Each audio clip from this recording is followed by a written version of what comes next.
মা মা দেখো আমি কি এনেছি। কি এনেছিস? তুই কুকুরের বাচ্চা কেন নিয়ে এসেছিস বাবু? হ্যাঁ, তুই অশান্তি করাতে চাস? তোর বাবা একদম পছন্দ করে না। চারদিকে একদম পুরো বাড়িময় কুকুরের লোমে চড়াচড়ি হবে। কেউ আত্মীয় স্বজন এই বাড়িতে আসবে না। হ্যাঁ, তুই কাকে বলে নিয়ে এসেছিস কুকুর? তুই আমাকে জিজ্ঞেস করেছিস? ও যদি কামড়ে দেয় তাহলে 14টা ইনজেকশন নিতে হবে। কি কষ্ট, থাকবে মুদবে, কে পরিষ্কার করবে? হ্যাঁ, তোর বাবা আসলে কিন্তু অশান্তি করবে বাবু। আমি বারবার বলছি ওকে যেখান থেকে নিয়ে এসেছিস সেখানে গিয়ে দিয়ে আয়। কিছুদিন পর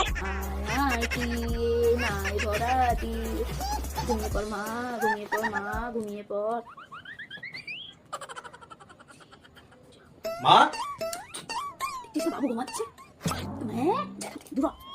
হ্যাঁ গো বাবুর বাবা, তোমাকে আমি কতবার পই পই করে বারণ করেছি যে তুমি মাম্মামকে ছাদে নিয়ে যাবে না। খাওয়ানোর পর মেয়েটা আজকে বমি করলো। কেন করলো তুমি জানো? ওই ছাদ থেকে পাশের বাড়ির বৌদি ড্যাব করে আমার মেয়েটাকে দেখবে। হ্যাঁ, গিয়ে নজর দেবে। একটা অবলা জন্তুকে নজর দিতে কি একটু লাগে না? হ্যাঁ, ড্যাব করে যখনই দেখেছে তখনই বুঝেছি 20 নজরটা দিয়ে দিল আমার মেয়েটার উপরে। ইস, আমারই ভুল হয়েছে। তখনই যদি আমি একটু ওকে ঝেড়ে দিতে পারতাম।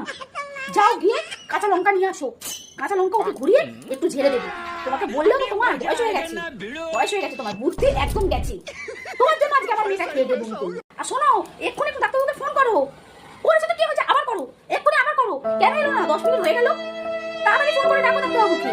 মেয়েটার কি হলো? কেন যে বমি করলো? মা ও মা হ্যাঁ, কি রে মামামটা কেমন আছে রে? মা ও আর নেই। কেন করে ভগবান সাথে আমরা তাকে ভালোবাসি, তাদেরকেই আমাদের